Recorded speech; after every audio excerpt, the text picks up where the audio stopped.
آپ حضرت آدم علیہ السلام سے لے کر تا قیام قیامت تک علماء یہ کہتے ہیں کہ 5 مختلف ادوار ہیں جن میں اللہ سبحانہ و تعالیٰ نے انسانوں کو تقسیم کیا ہوا ہے۔ جو پہلا دور ہے وہ حضرت آدم علیہ السلام سے لے کر حضرت نوح علیہ السلام تک کا تھا، جس میں فقط فطرت کی طرف دعوت دی گئی تھی، جس میں کوئی شریعت نہیں تھی۔ حضرت آدم علیہ السلام سے شریعت نہیں شروع ہوئی، حضرت نوح علیہ السلام سے شریعت شروع ہوئی ہے، جس پہ سورہ شورا کی آیت بھی دلیل ہے اس بات کی کہ اللہ سبحانہ و تعالیٰ نے ارشاد فرمایا کہ شرع لکم من الدین ما وصى به نوح، کہ شریعت کا آغاز اس وقت ہوا کہ جب ہم نے نوح کو وصیت کی۔ تو حضرت آدم سے لے کر حضرت نوح علیہ السلام کا جو زمانہ ہے اس میں باقاعدہ کسی حکم کو نہیں کہا گیا کہ بطور شریعت اس پر عمل کیا جائے، بلکہ فقط فطرت کی طرح دعوت دی گئی تھی، کیونکہ ہمارے اندر بھی اللہ سبحانہ و تعالیٰ نے ایک ایسا نظام رکھا ہے کہ ہم ایک حد تک صحیح اور غلط کو سمجھ پاتے ہیں۔ جنہیں امیر المومنین نے نہج البلاغہ میں بیان فرمایا ہے کہ یہ 2 طرح کی حجتیں ہیں، ایک حجت باطنی ہے، ایک حجت ظاہری ہے۔ حجت باطنی تمہاری عقل ہے، حجت ظاہری انبیاء ہیں، اور انبیاء جو حجت ظاہری ہیں وہ اسی حجت باطنی کو ابھار رہے ہوتے ہیں۔ انما بعثت لاتمم مکارم الاخلاق، میں تم بھیجا اس لیے گیا ہوں کہ جو بہترین اخلاق ہیں اسے تکمیل تک پہنچا دوں۔ یعنی وہ بلٹن اللہ نے تمہارے اندر رکھا ہوا ہے، سچ بولنا، ظلم نہ کرنا، عدالت سے کام لینا، یہ جو تمہارے اندر اللہ نے اخلاق رکھا ہوا ہے اسے عالی ترین درجے تک پہنچا دو، میں آیا اس لیے ہوں۔ تو حضرت آدم سے لے کر حضرت نوح علیہ السلام کا زمانہ ہے فطرت کی طرف دعوت، عقل کی طرف دعوت۔ حضرت نوح علیہ السلام کے زمانے سے شریعت شروع ہوتی ہے۔ جب وہاں سے شریعت شروع ہوتی ہے تو حضرت نوح علیہ السلام کے زمانے میں 7 پیغامات تھے شریعت کے۔ شریعت کل 7 باتوں پر مشتمل تھی۔ اس کا ذکر تفصیل کے ساتھ قرآن میں تو نہیں ہے، لیکن اشارہ ہے سورہ شورا میں، میں نے آیت پڑھ دی اب خدمت میں۔ لیکن اگر آپ پرانے صحیفوں میں جا کے دیکھیں تو مثلا کتاب پیدائش اور ان کتابوں میں جا کر حضرت نوح علیہ السلام کے وہ 7 اصول بھی لکھے ہوئے ہیں۔ وہ بہت بنیادی اصول تھے۔ پہلا اصل یہ تھا کہ تم بت پرستی نہیں کرو گے، دوسرا اصل یہ تھا کہ تم قتل نہیں کرو گے، تیسرا زنا نہیں کرو گے، چوتھا جھوٹی قسم نہیں کھاؤ گے۔ یہ جھوٹی قسم نہ کھانا یہ حضرت نوح علیہ السلام کے زمانے کی شریعت ہے۔ 5واں فرمایا کہ کسی حیوان کو زندہ نہیں کھاؤ گے، یہ حضرت نوح علیہ السلام کے زمانے کی شریعت تھی۔ یعنی وہاں پر کوئی حلال گوشت حرام گوشت کی بھی بات نہیں ہو رہی تھی، کسی بھی حیوان کو زندہ نہیں کھاؤ گے۔ آپ نے کچھ ویڈیوز دیکھی ہوں گی دنیا کے کچھ علاقوں کی کہ زندہ کھایا جا رہا ہے کچھ حیوانات کو، ان کے مغز کو کھایا جا رہا ہے توڑ کر، سر توڑ کر۔ یہ ویڈیوز یوٹیوب پہ بہت وائرل ہیں۔ یہ جو آج انسانیت جتنا گرا ہوا کام کر رہی ہے نا کہ زندہ حیوان کو ابال کر اس کا مغز نکال کر، اس حیوان کا نام نہیں لینا چاہتا میں اس وقت، وہ کھا رہے ہیں۔ حضرت نوح علیہ السلام کا زمانہ تقریباً 7000 سال پہلے کا زمانہ ہے آج سے، یعنی ہم وہ 7000 سال پہلے کی پستی میں جا کے گرے ہیں اس وقت۔ بطور انسان کا ایک روحانی جنبہ ہے، ایک حیوانی جنبہ ہے۔ تو جو روحانی جنبہ ہے وہ آہستہ آہستہ مان پڑتا گیا، اور جو حیوانیت ہے وہ اتنا زیادہ اس وقت پوری دنیا میں غالب ہے کہ جو 7000 سال پہلے شاید منع کی گئی تھی آج ہم اس میں مبتلا ہیں۔ آپ موضوع سمجھ میں آ رہا ہے کہ میں کیا عرض کرنا چاہ رہا ہوں؟ 7 باتیں تھیں، ان کا خیال رکھنا، بت پرستی نہیں کرنا، قتل نہیں کرنا، زنا نہیں کرنا۔ نعوذ باللہ من ذالک، زنا اتنا بڑا فعل حرام ہے کہ حضرت نوح علیہ السلام کی شریعت سے منع ہے۔ اور آپ جانتے ہیں کہ زنا جو ہے وہ نعوذ باللہ آنکھوں کا بھی ہو سکتا ہے، خیالات کا بھی ہو سکتا ہے، زبان سے بھی ہو سکتا ہے، چیٹنگ پر بھی ہو سکتا ہے۔ اس کی مختلف کیفیتیں اس وقت ہے، جو شیطان آہستہ آہستہ وہ بھی تو گناہ میں اپ ڈیٹ کرتا جا رہا ہے نا۔ پھر کہا کہ زندہ حیوان کو نہ کھانا۔ چھٹا بیان فرمایا کہ عدالت سے کام لینا۔ عدالت اتنی زیادہ اہم ہے کسی معاشرے کو سنبھالنے کے لیے کہ حضرت نوح علیہ السلام کی شریعت میں اس کا حکم ہے۔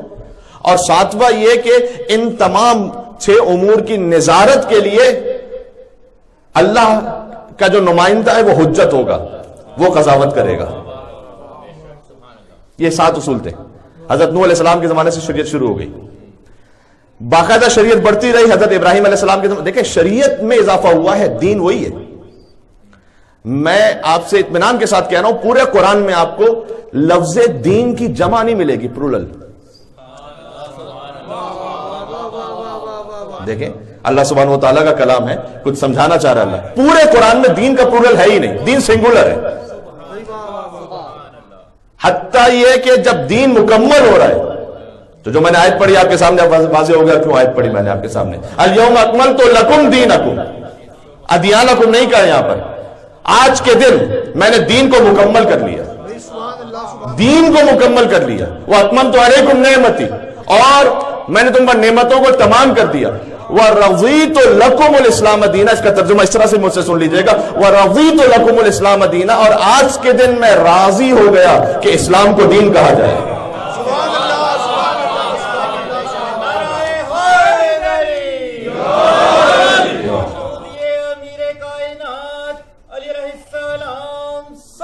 مل کے صلوات بھیجیے گا. اللہم صلی علی محمد وعلی محمد.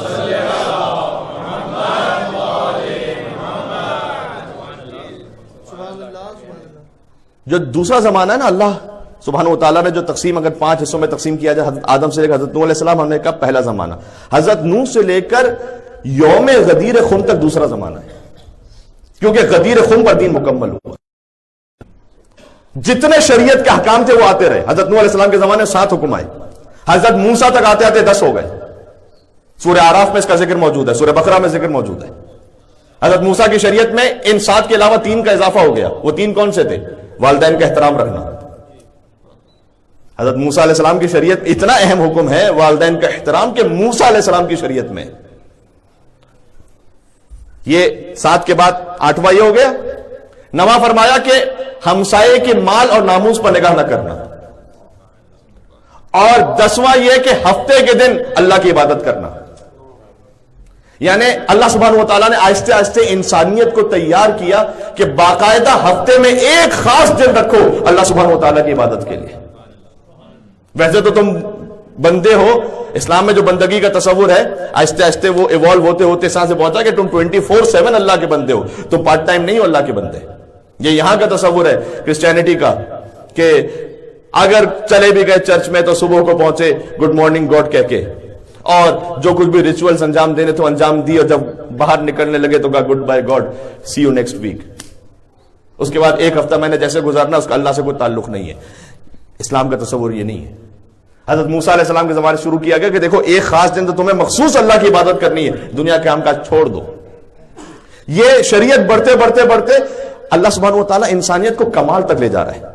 سبحان اللہ سبحان اللہ. حضور تک آتے آتے قیامت تک کے لیے جتنی شریعت کی ضروریات تھیں وہ سب محمد مصطفیٰ نے پہنچا دی. نہیں اب اگر کوئی سوال کرے کہ مولانا کہاں پہنچا ہے، ڈیٹیل شریعت حضور نے کہاں بیان کی ہے، اسی خاطر تو کہا تھا من کن تو مولا فہذا ہی مولا. بات پہنچ رہی، مل کے صلوات بھیجتے محمد و آل محمد.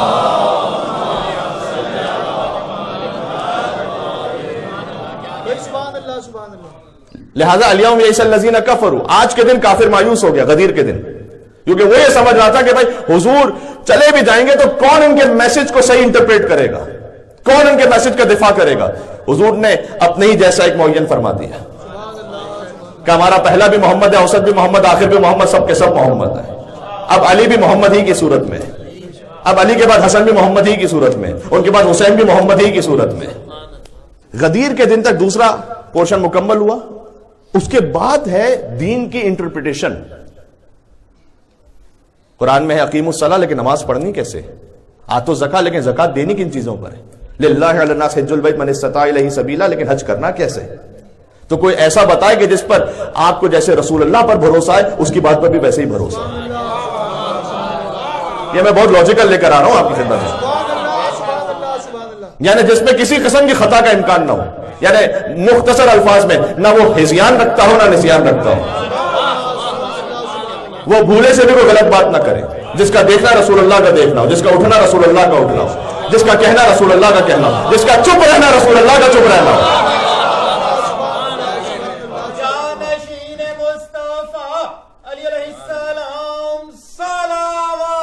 اللہم صلی علی محمد وعلی محمد.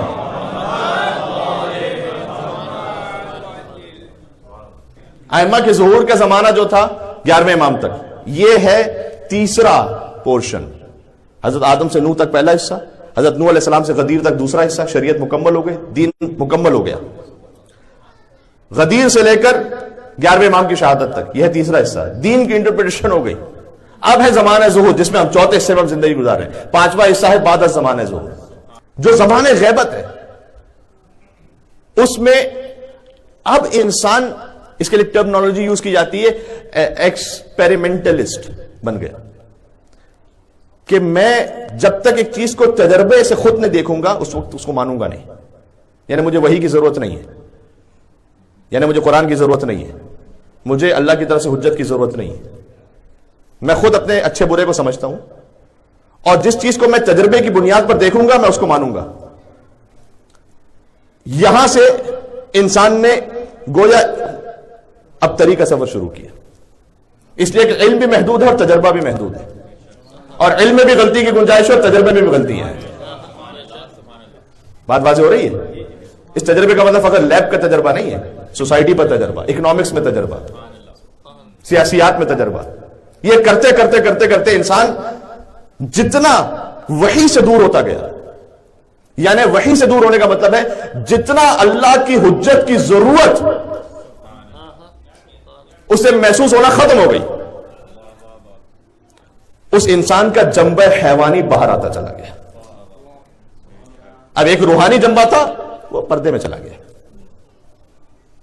وہ اب سامنے نہیں ہے، اب حیوانیت ہے. اس حیوانیت کا مطلب کیا ہے؟ اگر اپنے مفاد کے لیے تمہیں 10 لاکھ بندوں کو مار دینا پڑتا ہے، مار دو. یاد رکھیے گا، میں اتنا عرض کر رہا ہوں، یہ بات یہاں رکے گی نہیں. یہ اس سال جو ہوا ہے، اگلے سال، اس سے اگلے سال معاملات مزید بدتری کی طرف جائیں گے، بہتری کی طرف نہیں جائیں گے.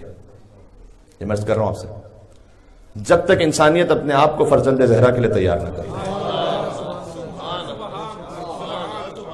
مولا کی آمد کے لیے مل کے اور صلوات دیتے محمد علیہ